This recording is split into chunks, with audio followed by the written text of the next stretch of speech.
de Ruben était la grande tribu, mais au moment où il y avait les désordres, la guerre, cette tribu avait été disparue.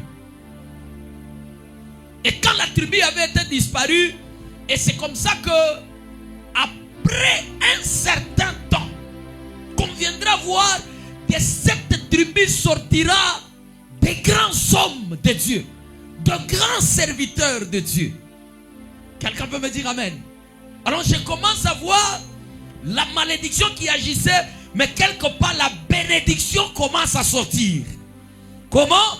Parce que j'ai vu dans cette tribu ou de cette tribu, le prophète Élisée est une descendance de Ruben. Et le prophète Joël aussi, c'est une descendance de Ruben. Que Dieu nous bénisse. Alors je comprends par là, la prière de la repentance et la prière de son père avait idée. La malédiction a quitté, la bénédiction commence à entrer. Que notre Dieu nous bénisse. Les 7 esprits d'erreur, moi j'appelle les 7 portes d'entrée. Lui, c'est une porte d'entrée des formes des démons et des esprits qui peuvent accéder par lui. Tu entends et ce que tu entends peut te causer ou amener des choses qui bloqueront peut-être ta montée ou ta bénédiction à cause des oreilles, à cause de ce que tu entends. Tu peux laisser entrer cet esprit par les oreilles et puis par après l'esprit des morts entre. Nous avons prié avec une maman. Cette maman recevra un prophète chez lui.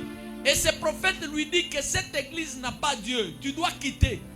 Et la maman, pendant qu'elle s'apprêtait, la révélation par l'Esprit de Dieu m'arrive et je dis à la maman, tu as tendance de quitter et de voyager. Ne voyage pas parce que quand tu vas voyager, il y a la mort qui t'attend de l'autre côté.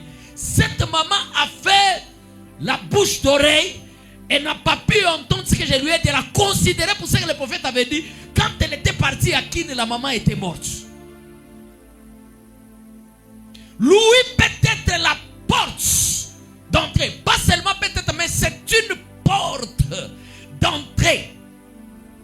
Quand tu laisses tes oreilles entendre tout ce que tu peux entendre, c'est possible que tu laisses ta bénédiction ici et tu vas ailleurs, tu penses qu'il y a la bénédiction et tu t'auto-détruis de l'autre côté. La vue, c'est une porte d'entrée. L'odorat, mêmement, c'est une porte d'entrée. Je dis bien les goûts, c'est une porte d'entrée. Le toucher, c'est une porte d'entrée. Écoutez, quelqu'un m'avait laissé entendre parce que je ne pouvais pas engrosser cette fille. Mais le jour où elle est venue me visiter, je la touche, j'ai senti comme si il y a des choses qui m'emportaient. Et puis on s'est emballé. La fille après un temps, elle est tombée enceinte. Le toucher peut être une porte d'entrée. La voie sexuelle, c'est une porte d'entrée. Quelqu'un peut me dire amen? Et puis, enfin, ce qu'il a dit, le 7e esprit. Quand il parle de l'ignorance, c'est une porte d'entrée. Quand quelqu'un laisse ses portes ouvertes, tout peut entrer, tout peut sortir. Or, quand la porte est ouverte, l'entrée et la sortie devient facile. Mais que c'est possible lorsque la porte est une porte qui est quelqu'un. Parce que si elle doit se fermer, ce qui veut dire qu'il y a la clé de fermeture. Quand il faut qu'elle s'ouvre, c'est qu'il faut qu'il y ait la clé d'ouverture. N'est-ce pas? Alors quand je dis que les 700 sont devenus comme les portes d'entrée. Donc pour Ruben, il avait des gens qui étaient, ou bien des démons qui étaient à l'entrée de ces 7 sens, qui pouvaient permettre l'entrée de la prostitution, tout comme la sortie de la bénédiction. C'est comme ça que ceux qui étaient là possédaient la clé de l'ouverture et la clé de la fermeture. Maintenant, quand il a vu que la malédiction était en train d'agir sur lui, il devait courir vite, vite à son père et dire à son père, je demande pardon. Et son père pria les dieux de cieux. Et quand il a prié, la malédiction a quitté. La maladie a quitté. Il ne pouvait pas s'arrêter là. Maintenant, il devait rester en train de s'arranger avec Dieu. C'est là que la Bible nous dit qu'il allait se repentir pendant 7 ans. Le problème pour lui, il voulait que ses portes se ferment pour qu'il n'y ait pas l'entrée des démons. Donc comme les démons sont sortis, il voulait à tout prix que les portes se ferment. Et quand les portes sont fermées, pas d'entrée pour les démons, pas de sortie de bénédiction. Parce que la plupart des gens qui perdent leur valeur au travers de ces 5 sens, les démons entrent, ils délogent la bénédiction et ils logent la malédiction. C'est comme ça que je viens te dire ce soir. Si seulement que tu as le sens de la repentance par rapport à ce que tu avais déjà fait, non, ta porte sera fermée. Ou bien toutes ces portes seront fermées par lui-même, Dieu. La Bible nous dit, selon Apocalypse, car je connais ta faiblesse et je connais qui tu es. Devant toi j'ai mis une porte, non pas fermée, mais une porte ouverte. Mais la Bible déclare encore, si Dieu ferme, personne ne peut ouvrir. Et si Dieu ferme, personne ne peut ouvrir. Je dirais, si Dieu ferme, personne n'ouvrira. Et si Dieu ouvre, personne ne peut fermer. Je viens parler à quelqu'un. Si seulement les 7 sens ont été ouverts par les démons, le Dieu dont nous prêchons ce soir, il fermera ses portes.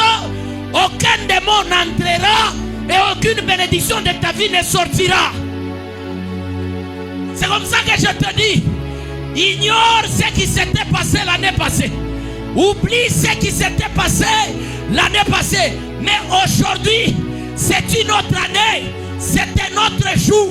Je m'imagine si à ton entrée, il y avait la malédiction de ta famille.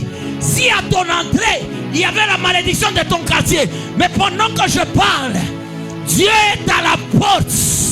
C'est lui qui reste maintenant à la porte. La Bible dit, c'est lui qui garde Israël ne sommeille ni ne dort. Je le vois comme la sentinelle principale de tous les 7 portes que tu as. Personne n'entrera. La malédiction ne peut pas entrer. Les démons ne peuvent pas entrer. Pourquoi? Parce que Dieu lui-même est à la porte. C'est lui qui possède la clé. Il avait dit, il a la clé de David. C'est lui qui peut fermer et c'est lui qui peut ouvrir. Alors si les démons avaient ouvert, Dieu va fermer ce soir. Si on a ouvert la porte de la malédiction, j'ai pris que Dieu ferme cette porte. Si on a ouvert la porte des maladies, j'ai pris que Dieu ferme cette porte. Si on a ouvert la porte des problèmes, j'ai pris que Dieu ferme cette porte. Pourquoi? Parce que c'est lui qui possède la clé. De la même manière, tu peux me dire Amen, que Dieu ferme cette porte. Tu as souffert à cause de ton père, mais aujourd'hui tu ne souffriras pas. C'est à cause de Jésus. Ta présence en ces lieux prouve à suffisance. L'ouïe fermera, l'odorat fermera, la vie va fermer, le toucher va fermer, les coups fermera, la porte sexuelle fermera, même la porte de l'ignorance, elle va fermer. Dieu reste au contrôle de toutes ces portes. La Bible nous dit dans Matthieu, lorsque les disciples ont constaté que Jésus était mort, qu'est-ce que nous dit la Bible? Ils sont allés s'enfermer à cause de la peur il s'enferme, il bloque toutes les portes pour que l'on ne vienne pas les tuer. Mais la Bible dit, lorsque Jésus était ressuscité, il vient, il n'avait pas besoin d'aller frapper à la porte. Une révélation. Dieu ne peut pas partager les mêmes méthodes avec tes ennemis pour qu'ils te bénissent. Dieu ne peut pas utiliser les mêmes méthodes que les démons utilisaient pour que toi tu sois élevé. C'est pourquoi Christ ne pouvait pas passer par cette porte. Il s'est créé lui-même sa porte. Car la Bible l'appelle. Il est la porte par laquelle nous passerons. Je viens parler à quelqu'un. La peur qui était dans ta vie, Jésus va enlever ça. Je le déclare. Des maladies qui étaient dans ta vie, Jésus va enlever ça. Je te programme cette année à aller atteindre ta dimension parce que la malédiction est tombée. De toi sortira des prophètes. La tribu de Ruben a eu le prophète Élisée, a eu le prophète Joël. C'est comme ça que je te dis, lorsque ta malédiction tombe, Dieu commence à préparer de toi quelque chose de gloire. Si ton père n'a pas eu une maison, mais toi tu auras une maison où que ton père viendra. Si ton père n'avait pas eu de véhicule, toi tu auras un véhicule où ton père viendra monter. Si ta famille n'a jamais voyagé à l'étranger, c'est que par toi, ta famille ira à l'étranger. Si tu me dis amen que ces choses arrivent, tu répètes encore amen que ces choses s'accomplissent. J'ai dit même si il n'y a personne qui parle de bien pour toi, je prends Dieu en témoin. Il est le seul et l'unique qui parlera de bien en toi et de bien pour toi. C'est pourquoi je te le déclare. Ne pleure pas trop. N'aie pas trop de soucis. Ne te fais pas trop de plaintes. Parce que le Dieu du ciel, il a déjà enlevé la malédiction et laisse la bénédiction agir. Crie au moins comme Ruben. Va devant Dieu comme Ruben. Parce que Dieu le sait. Si je n'enlève pas la malédiction, Élisée ne serait pas là. Joël ne serait pas là. C'est pourquoi je te dis, tu as tout intérêt d'arranger avec Dieu. Demande pardon à ton Dieu. Répands-toi devant Dieu. Parce que demain sera bon. Je dis demain sera bon. Je le répète encore, demain sera bon. Que personne ne te ferme. Personne ne te freine. Personne ne t'arrête. Personne ne te suspend. Parce que demain sera bon. Ferme seulement ces 7 portes-là.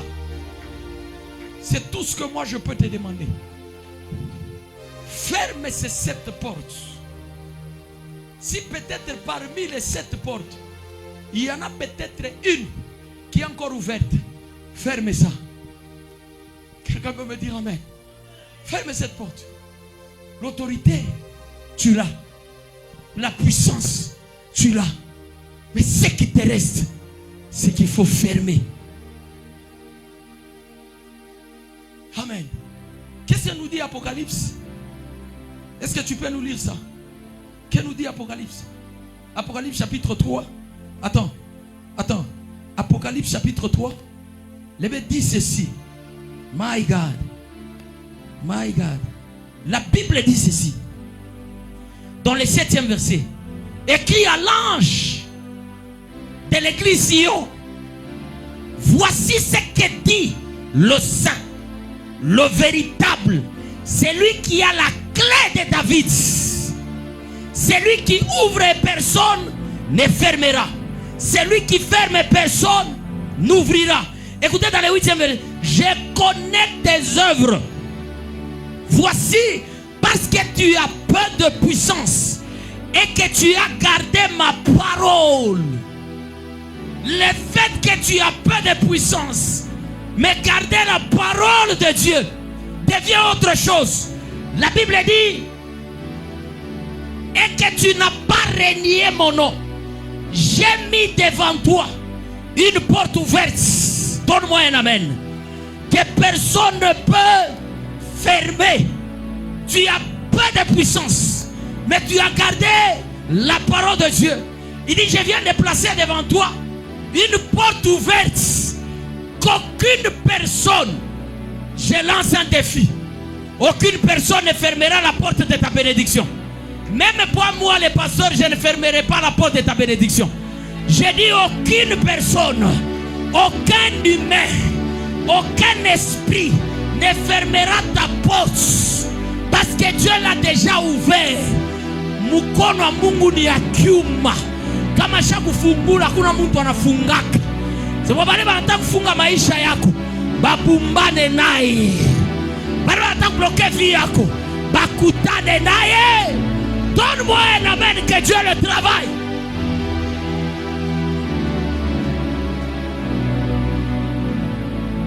Nous allons prier.